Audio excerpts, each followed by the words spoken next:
మొఘల్ సామ్రాజ్యం. మొఘల్ సామ్రాజ్యాన్ని అనేక రాజులు పరిపాలించారు.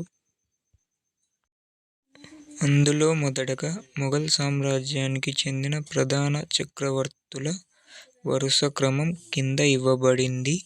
మొదటగా బాబర్ 1526 సంవత్సరం నుంచి 1530 వరకు మొఘల్ సామ్రాజ్యాన్ని స్థాపించిన తొలి చక్రవర్తి ఇతను.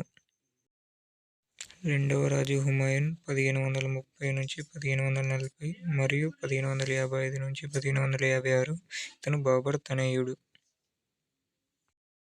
మూడవ చక్రవర్తి అక్బర్ 1556 నుంచి 1605 గొప్ప పాలకుడు, సామ్రాజ్యాన్ని విస్తరించిన చక్రవర్తి ఇతను. ఇతని తరువాత జహంగీర్ 1605 నుంచి 1627 ఇతను అక్బర్ కుమారుడు.